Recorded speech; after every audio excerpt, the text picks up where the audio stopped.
Eu vou apresentar a doutora Andréa Nakata. Ela é médica psiquiatra com residência em psiquiatria geral e da infância e adolescência pelo Departamento de Psicologia Médica da Psiquiatria da Faculdade de Medicina da Unicamp, psicoterapeuta da infância e adolescência pelo IPIA e coordenadora da Fundação Síndrome de Down. Bem-vinda. Antes de eu começar a minha fala, eu queria fazer algumas considerações. Primeiro, eu queria falar como coordenadora da Fundação, agradecendo, primeiro, a participação de todo mundo, porque não é fácil estar aqui ouvindo tantas coisas, se emocionando, questionando, refletindo, às vezes sentindo um pouco de raiva do que é dito. Não é para qualquer um. Eu queria agradecer muito, muito, muito toda a equipe que esteve envolvida na organização desse evento, né? Eu falei que é uma pena que o administrativo não está aqui dentro para poder ouvir o quanto a equipe administrativa foi importante para a organização desse fórum. Do Alonso, né, que é o motorista que tem se esmerado aí no cuidado com os palestrantes, a todas as meninas do administrativo, a Ana Lígia, que é uma pessoa fundamental, que foi uma assessora que foi fundamental. A gente só recebeu elogios, inclusive dos palestrantes, do cuidado que a Ana Lígia teve. E, óbvio, queria pedir desculpas, porque é impossível que um evento como esse não aconteçam falhas, até porque eventos como esse são feitos por pessoas. Então, ia ser impossível se não houvessem erros. E eu queria agradecer também todas as pessoas que aceitaram estar aqui em cima, né? Todas mesmo, os jovens, as famílias e os profissionais, porque falar é uma coisa muito difícil, né? Falar significa a gente se expor, significa a gente se expor à crítica, significa a gente despertar alguma coisa no outro, significa a gente correr riscos, porque tem quem fala e tem quem ouve. Então, eu queria agradecer imensamente a todos, deixaram seus trabalhos, seus países, suas funções, para estar aqui voluntariamente, para poder nos contemplar com pensamentos diversos. E acho, sim, acho que um fórum é isso. A gente não tem que concordar, a gente tem que refletir. Se unir para compartilhar, né? Então, ótimo, a gente vai divergir, não vai concordar, vai questionar, e eu acho que isso é o rico de estarmos todos juntos. Bom, agora a psiquiatra vai falar, né? Não é fácil a gente dar conta de todos os papéis que a gente exerce, né? E eu profissionalmente tenho 2. Sou coordenadora da Fundação e sou psiquiatra. E eu gosto sempre de dizer que são coisas separadas, né? Porque eu não atuo como psiquiatra dentro da Fundação.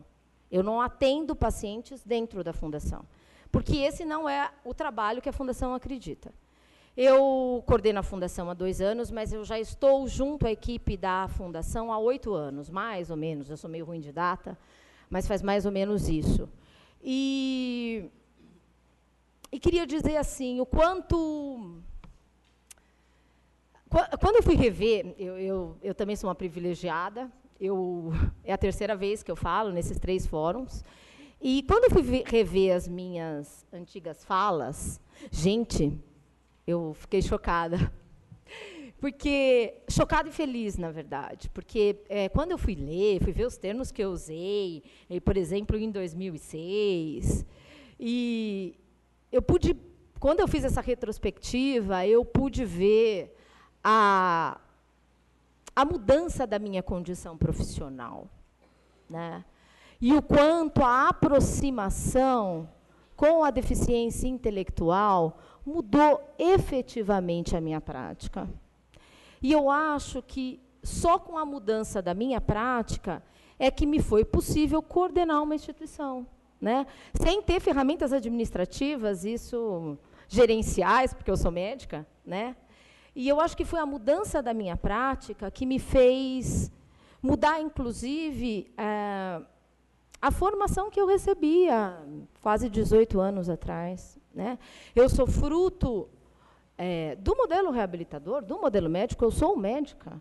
Eu brinco com a equipe assim, que no início eu era aquela médica do receituário que prescrevia físio, fono, TO. Nada contra, né? Mas a coisa que já foi exaustivamente aqui falado, pacotão, né? Eu acho que, na verdade, eu não compreendia, eu acho que eu não entendia.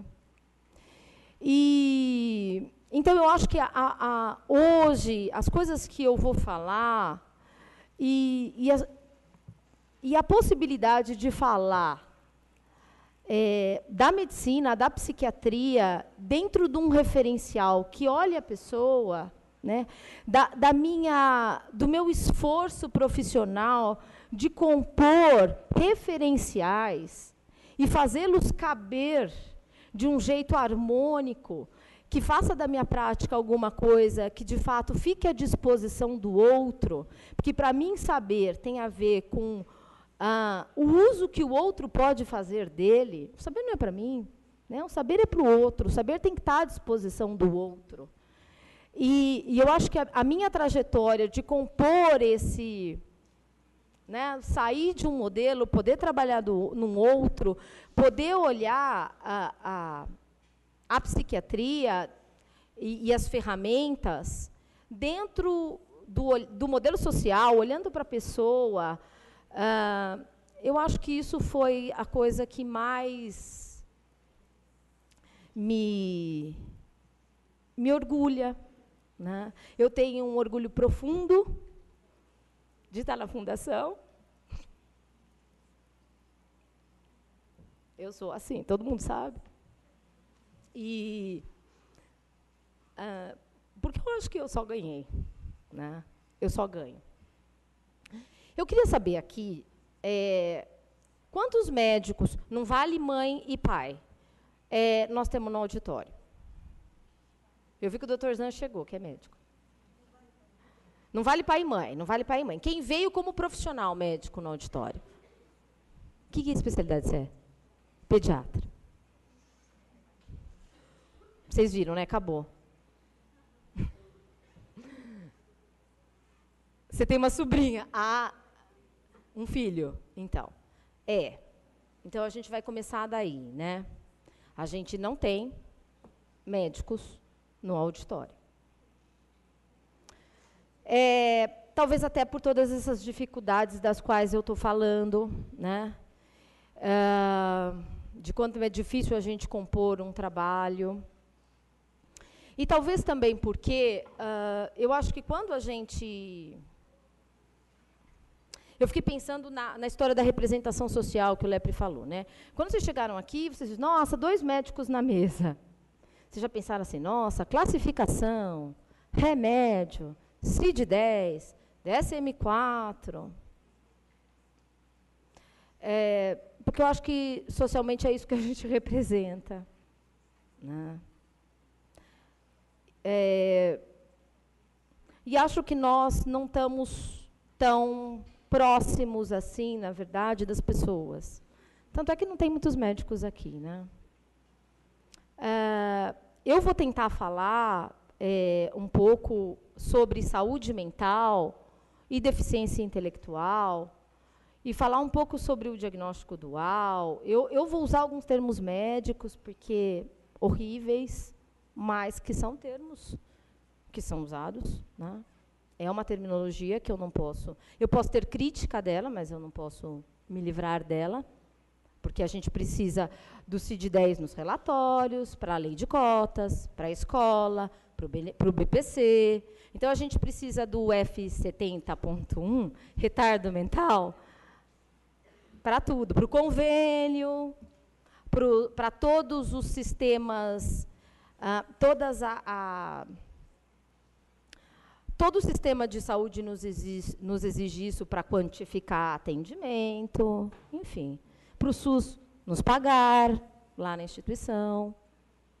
Então, eu vou acabar falando de alguns termos que são médicos, né, e que não passam exatamente pelo meu desejo de usá-los. Vamos lá, porque eu adoro falar, senão nem vou falar do que eu preciso falar, né, Ulisses? Bom, eu acho que cada vez mais, quando a gente tem pensado na deficiência intelectual, a gente tem pensado em qualidade de vida e inclusão social, a gente tem que necessariamente pensar sobre saúde mental. Né? Saúde mental, o senso amplo dessa palavra, quando a gente pensa em qualidade de vida, quando a gente pensa em possibilidades, quando a gente pensa no atendimento de uma demanda da pessoa,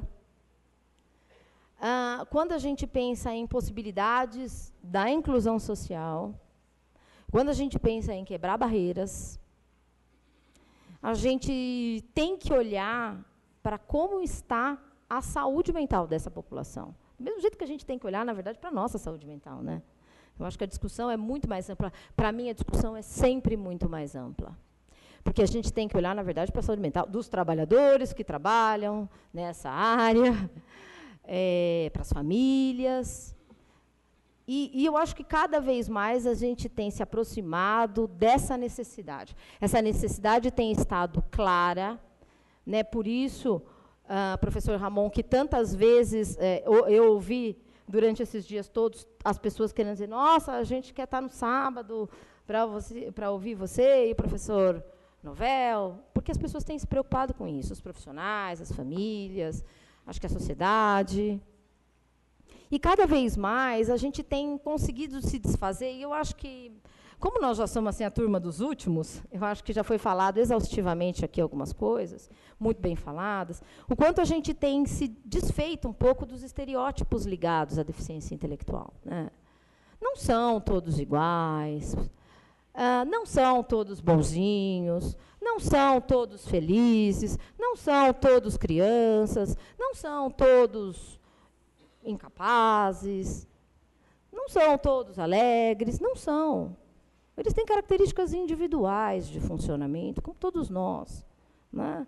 Eles têm sentimentos, emoções, eles têm dificuldade de superar alguns momentos na vida, como todos nós. E eu acho que quando a gente sai, a gente consegue se desfazer um pouco desse estereótipo, a gente, na verdade, consegue falar sobre a singularidade, a condição do sujeito, as possibilidades, as demandas, e aí a gente vê exatamente assim, um lugar para caber essa questão e o questionamento a respeito da saúde mental das pessoas com deficiência intelectual.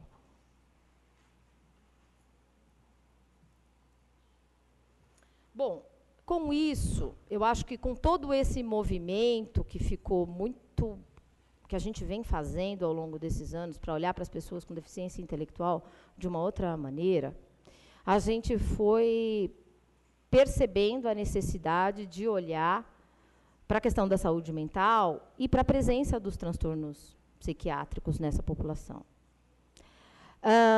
Que aqui eu coloco, né, a deficiência intelectual, retardo mental, que, como eu falei, é a classificação diagnóstica do CID, todos os F70, 70, 71, 72.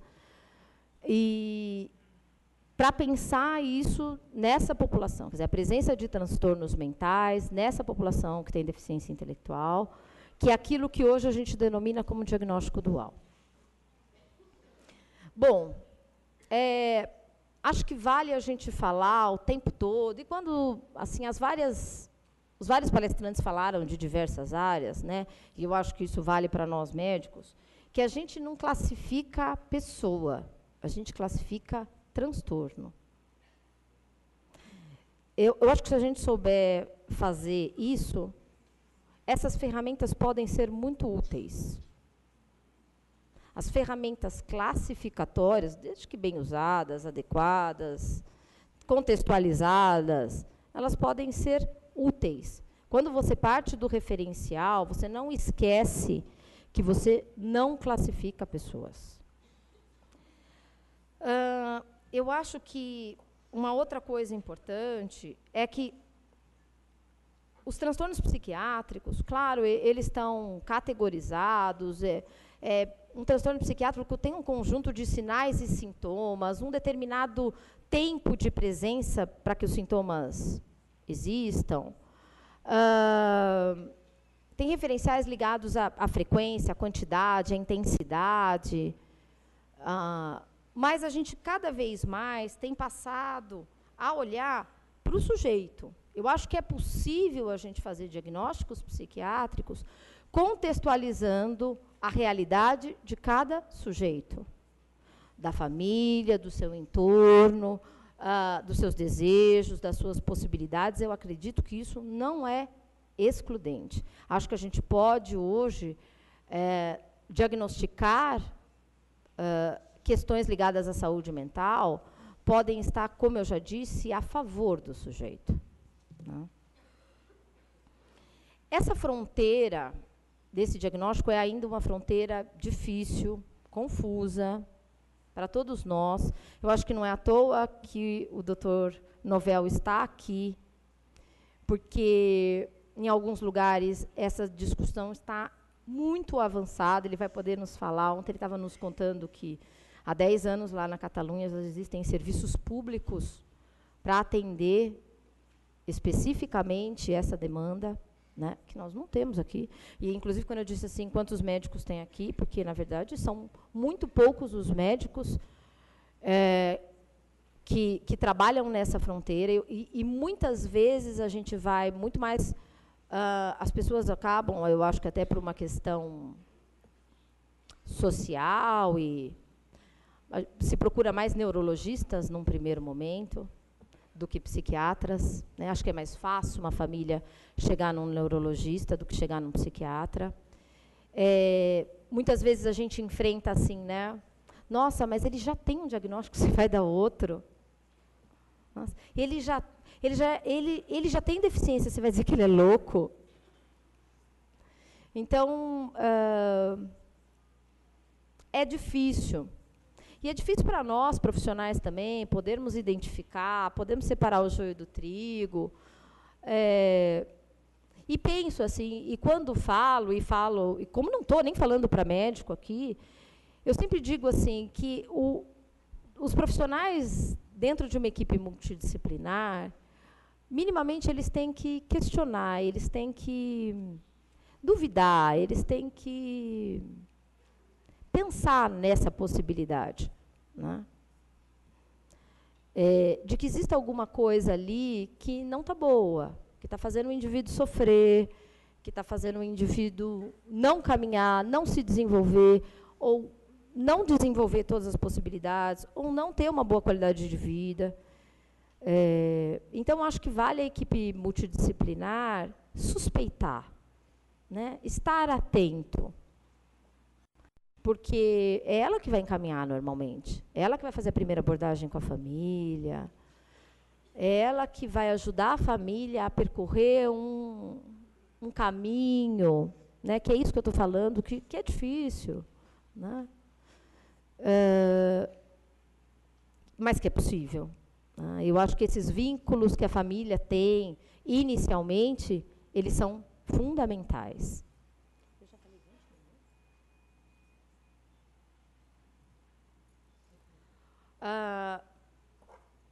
Bom, quando a gente fala um pouquinho de literatura, e eu vou ser breve, essa minha apresentação hoje, não vou trazer muito dado de literatura, porque eu acho que não era exatamente isso hoje que eu gostaria de dizer, mas, assim, as taxas que a gente vê de incidência, elas são muito díspares, na verdade. A gente vê trabalhos que dizem mais que 50%, mais que 60% até, porque existe aí a dificuldade diagnóstica, uma dificuldade metodológica, a gente ainda não tem escalas, quer dizer, tem lá fora, aqui não temos muitas, por exemplo, aqui no Brasil não temos escalas validadas, né? Os nossos instrumentos diagnósticos da psiquiatria, não necessariamente, eles são muito difíceis quando a gente pensa numa população que tem deficiência intelectual. Então, a gente vai ter números muito díspares aí. Mas o que a gente sabe é que está presente, que a gente precisa olhar, e que essa população ela pode ter todo tipo de transtorno psiquiátrico que qualquer pessoa tem, né? Existe uma prevalência maior aí, que a gente pode falar, de transtorno de déficit de atenção, de autismo, de demência.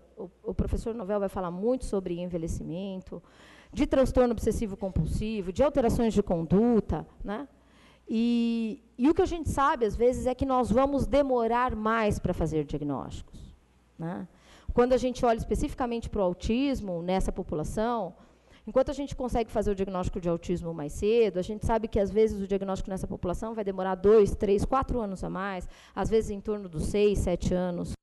Hoje a gente faz, muitas vezes, o diagnóstico de autismo muito mais precocemente, por causa dessa dificuldade diagnóstica, pela sobreposição da deficiência intelectual e dos transtornos psiquiátricos. Então, são coisas que eu particularmente, já peguei pessoas,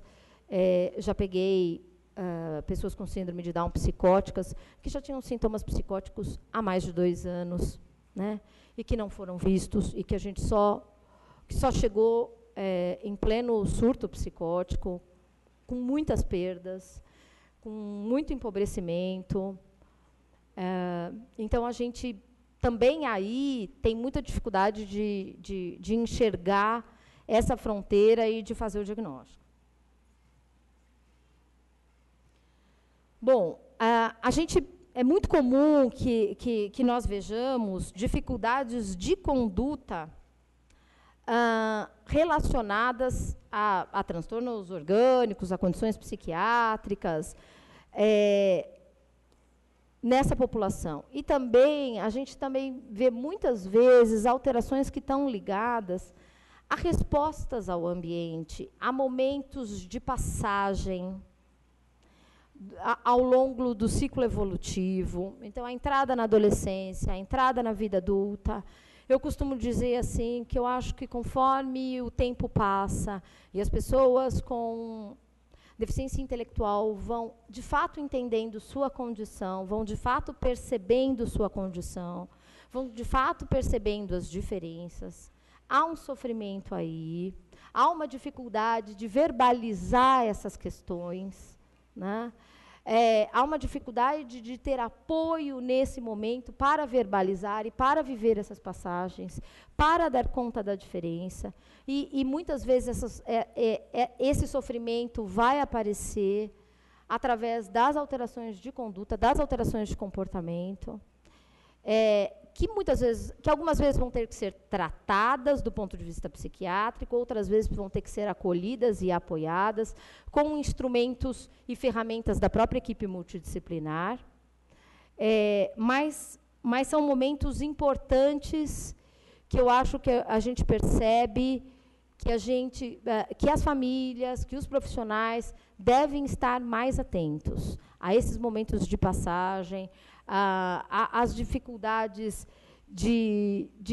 ao longo do processo de aprendizagem, que eu vou falar agora um pouquinho sobre os fatores de vulnerabilidade, acho que isso vai ficar mais claro.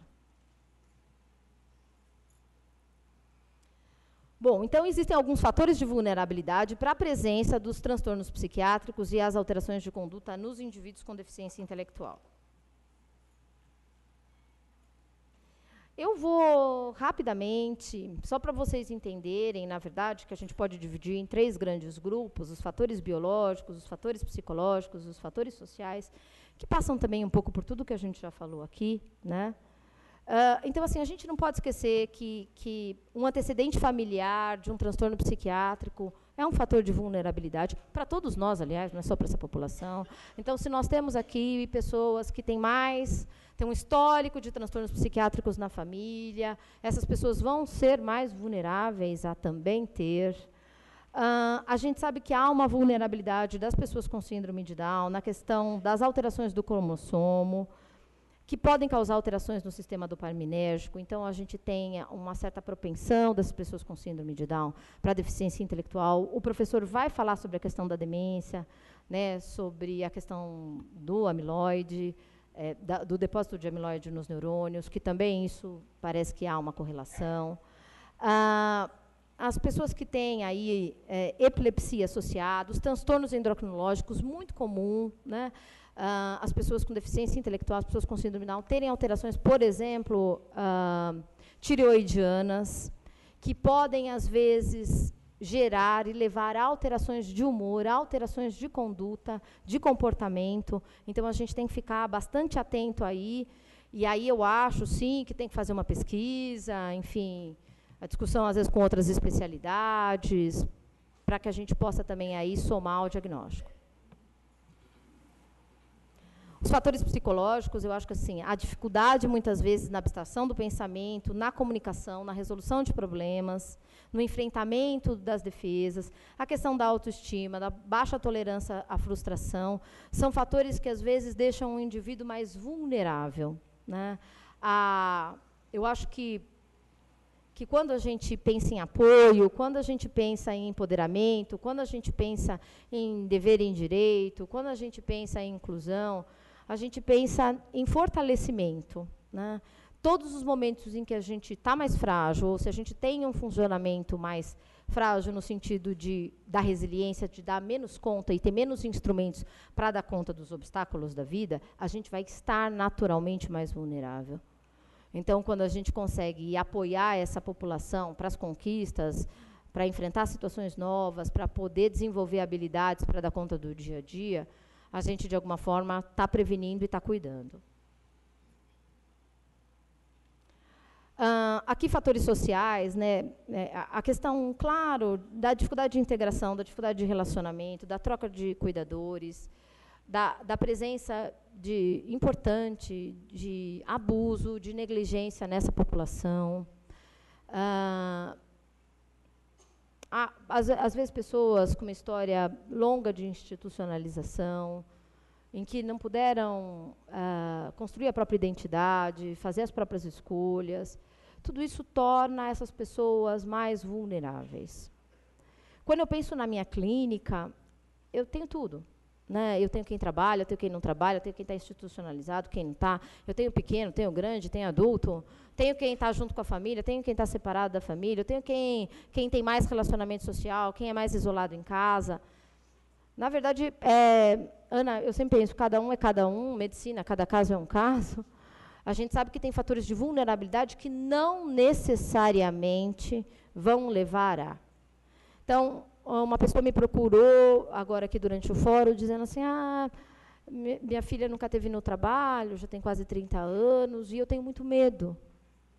Medo do que isso vai significar para ela, medo se ela vai dar conta. Eu acho que ela tem potencial, mas eu tenho medo. Medo dela sofrer. Né? E medo dela sofrer traduz-se dela ter algum problema psiquiátrico com isso. Né? Eu acho que é isso. As transições, os momentos, as passagens, são momentos de vulnerabilidade para todos. O que nós temos que fazer, enquanto equipe, enquanto família, e enquanto protagonista, é cuidar desses momentos. O tempo voa. Bom, as dificuldades do diagnóstico. Né? Eu acho que o diagnóstico ele é rico. Por que é importante fazer o diagnóstico? É importante fazer o diagnóstico porque ele possibilita o fornecimento dos cuidados e dos apoios que aquela pessoa precisa. Né? Para que ela possa ter qualidade de vida, para que ela possa desenvolver suas potencialidades. Eu fiquei pensando que o ideal seria eu não estar aqui. O ideal seria algumas pessoas, pessoas que têm deficiência intelectual e que têm transtornos psiquiátricos, estarem aqui. Inclusive, aqueles casos que são bem-sucedidos, que a gente conseguiu ajudar e apoiar, para dizer quão diferente é a vida, né, depois de se cuidar dessas questões. Né? De quanto algumas portas foram abertas, de quanto ficou mais fácil aprender, de quanto ficou mais fácil se relacionar, de quanto mais fácil foi possível pensar num futuro, a partir do momento que alguém olhou para uma dificuldade e cuidou dessa dificuldade. Então, talvez nem tivesse que ser eu, mas algumas pessoas próximo eu vou pensar na possibilidade das próprias pessoas virem aqui dar os seus depoimentos, né? De como a gente não negligenciar as questões da saúde mental é importante. A gente tem, e eu acho que assim, o próprio diagnóstico, e quando a gente pensa no diagnóstico como um processo que requer a presença da família, a presença da instituição, a presença da escola, a presença da própria pessoa, nesse processo, que para mim não é chegar, entrar no consultório e sair com uma receita. Quem conhece o meu trabalho sabe disso, né? Eu acho que o próprio processo diagnóstico, ele é rico, porque ele dá dados, a gente conhece a pessoa, a gente entende os desejos, a gente entende as possibilidades, a gente pode, a partir daí, instrumentalizar uma equipe multidisciplinar que trabalha com esse indivíduo. Então, eu acho que se a gente souber, inclusive, usar esse processo diagnóstico, ele é rico para um monte de coisa. Não só para dar, no final, uma categoria do CID-10. E também para planejar intervenções. Muitas vezes, um diagnóstico é importante para planejar intervenções. As condutas, o tratamento, aquilo que a gente vai fazer, não necessariamente depende do tipo de transtorno. Depende da condição da pessoa, da condição clínica da pessoa. Então, você não vai dar antidepressivo para todo mundo que está deprimido. Né? Às vezes, você vai achar outras estratégias para dar conta, por exemplo, dos sintomas depressivos, que não sejam só o tratamento farmacológico. O tratamento farmacológico, por exemplo, ao meu ver, é uma das ferramentas, que pode ser uma ferramenta maravilhosa quando bem indicada, quando usada de forma criteriosa, ela pode ser mais uma ferramenta para o cuidado dessas pessoas. Agora, fazer diagnóstico não é fácil, porque a gente tem aí, como eu falei, normalmente profissionais muito pouco treinados para trabalhar aí, para diagnosticar, para encaminhar, para reconhecer. A gente tem, e eu estava conversando ontem com o professor aqui no Brasil, poucos profissionais habilitados e treinados para isso. É muito difícil, às vezes, né, você poder abordar a pessoa com deficiência intelectual. Ela não vai dizer, olha, estou deprimida, olha, eu quero morrer, olha, eu sou cheio de mania. A gente tem que saber como acessar, usar uma linguagem possível. A gente conta, muitas vezes, com o relato de outros, de interlocutores. E, claro, quando a gente relata, a gente fala de alguém, a gente fala, às vezes, de uma ótica que não é a do sujeito em questão. Né? Então, para se fazer um bom trabalho diagnóstico, é necessário lidar com muitas variáveis e se apropriar delas para que a gente possa, eu sempre digo assim, né, acertar é onipotência demais, é chegar mais perto da verdade do outro, não da gente, né? Bom, eu acho que a grande dificuldade na questão diagnóstica é exatamente quando o que a gente chama de efeito eclipsador, né? Assim, quando há uma sobreposição daquilo que é da deficiência intelectual e daquilo que é dos transtornos psiquiátricos. O que a gente vê hoje, e eu acho que essa é a nossa prática, que nós estamos aqui exatamente para reorganizar, é assim, é da deficiência intelectual. Ele fala sozinho, é da deficiência intelectual. Ele tira a roupa, é da deficiência intelectual. Ele perdeu capacidades, é da deficiência intelectual. Ele vive isolado no quarto, é da deficiência intelectual. Ele tem muitas oscilações de humor, é da deficiência intelectual. Claro que algumas coisas são da deficiência intelectual, em função de alguns instrumentos. A gente vê algumas condutas, o baixo limiar para a frustração, às vezes algumas estereotipias, a dificuldade atencional. Claro que algumas coisas estão aí. Mas o que a gente vê hoje é tudo atribuído a. E eu acho que esse é o grande... É a grande possibilidade que nós temos que abrir. É a gente, aos poucos, ir limpando o joio do trigo, o que é de um e o que é de outro, para que a gente possa, de fato, ir de encontro às necessidades do indivíduo e do sujeito.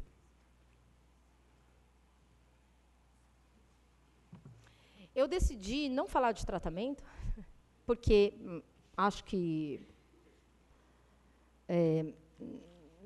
aqui não seria útil, porque eu acredito que a gente, mais útil aqui para essa plateia, é a gente falar de prevenção. Né?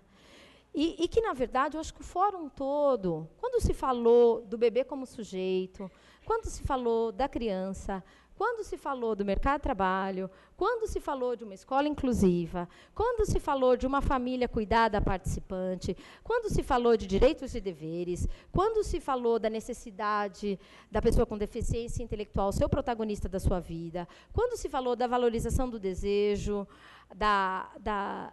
das potencialidades, do respeito ao tempo, da não necessidade de normalização, do respeito do indivíduo como ele é, para mim, se falou em prevenção em saúde mental. Eu acho que a grande prevenção em saúde mental é essa. A gente não toma antidepressivo para não ficar deprimido. A gente cuida do bebê.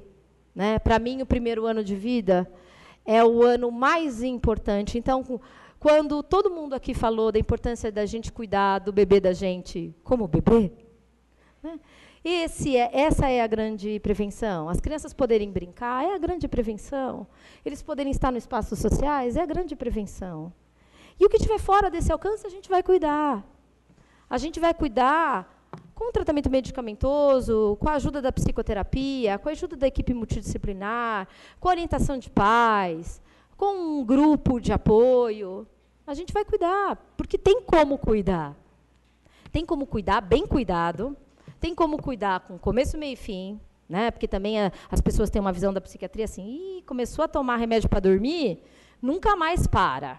Né? Eu acho que um tratamento bem indicado pode ter começo, meio e fim, pode considerar o sujeito, pode pensar em muitas outras estratégias, além de um tratamento medicamentoso. Né? Que, inclusive, eu falo assim, para mim, remédio é por um tempo.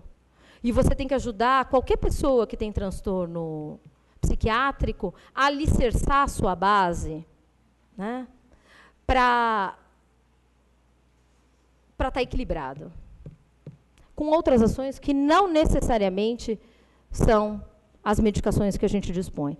Então, aqui a gente tem, né, quer dizer, a importância do apoio, do acompanhamento nesses momentos de transição que eu falei, nos momentos de perda. E, gente, é transição também de coisa boa. Então, você ir para o trabalho, pô, é super legal. Você casar é super legal, você entrar na escola é super legal. Mas isso são momentos também, coisas boas são geradoras de estresse. Né? Quem não precisa ajudar a noiva lá no dia do casamento, para ela não sucumbir no altar? Né? Quem não precisa ajudar uma mãe e apoiar uma mãe quando chega um bebê? Por mais que ela tenha desejado aquele bebê. Né? Quem já não sentiu de deixar o filho a primeira vez na escola? Ou de deixar o filho em casa para trabalhar doente? Eu acho que se a gente tem apoio, e apoio como foi dito aqui, no significado que foi dito aqui, eu acho que a gente tem prevenção. Quando a gente reforça as possibilidades de escolha, de relacionamento, de privacidade, eu acho que essa coisa na deficiência intelectual, né? Assim, essa coisa, ontem a Paula falando do banheiro de porta aberta, sem porta, né? Fala assim, como é que a gente quer que a pessoa cuide do corpo, respeite o corpo e consiga colocar um limite para o outro, se a gente não cuida disso? Se a gente não cuida do que é público e do que é privado. E eu, como médica, acho e acredito muito que todas as pessoas que chegam ao meu consultório, não importa se ela tem 1 ano ou se ela tem mais velho, lá no meu consultório tem 56 anos, não importa se ela fala, se ela é um autista que vai estar olhando a parede, né? Ela tem que estar incluída no meu discurso, ela tem que estar incluída no tratamento, ela tem que entender minimamente o que significa ela estar lá, o que significa ela ser cuidada, o que significa ela tomar um remédio. Né? Nós temos que olhar para o que significa, qual o significado da medicação, do cuidado, do apoio para essa pessoa. As coisas têm que ser discutidas em família, precisa haver uma parceria. Eu não acredito num tratamento médico imposto, ele precisa ser bem discutido. Lógico que a gente tem um saber que o outro vem buscar, a gente tem que... Mas tem que estar todo mundo de comum acordo, tem que estar todo mundo claro dos riscos e do caminho que será traçado, tem que haver um consentimento. eu acho que aqui, né, a gente poder ter estímulos para a independência, para a autonomia, né, me preocupa, às vezes, para acabar vou usar uma expressão forte, mas vou usar mesmo, os super downs, né, aqueles que, para superar, tem que ser os tops. A gente tem que ser o que a gente é. Cansamos de falar aqui nesses dias. O que é possível? É possível eu tocar? Que ótimo. Né? Eu, por exemplo, sou péssima em tecnologia. Quem trabalha comigo sabe. Né? Eu sou boa em outras coisas. Sou péssima em tecnologia. Não sei se um dia, já tenho 42 anos, não sei se eu ainda vou ser super boa em tecnologia. Mas isso não desmerece minhas outras potencialidades e qualidades. E, gente, inclusão social, qualidade de vida e prazer. Acho que essa é a prevenção mesmo. Eu queria falar mais um montão de coisa, aliás, porque eu adoro falar e eu acho que isso tem um monte de coisa para falar, mas a gente tem tempo, já passei. Queria agradecer mais uma vez e queria só dizer uma coisa, estou muito feliz de estar podendo estar aqui na mesa com o professor Novel, que vocês vão ver que vai abrilhantar ainda mais o nosso evento e vai poder trazer ainda muito mais coisas para nós. Obrigada.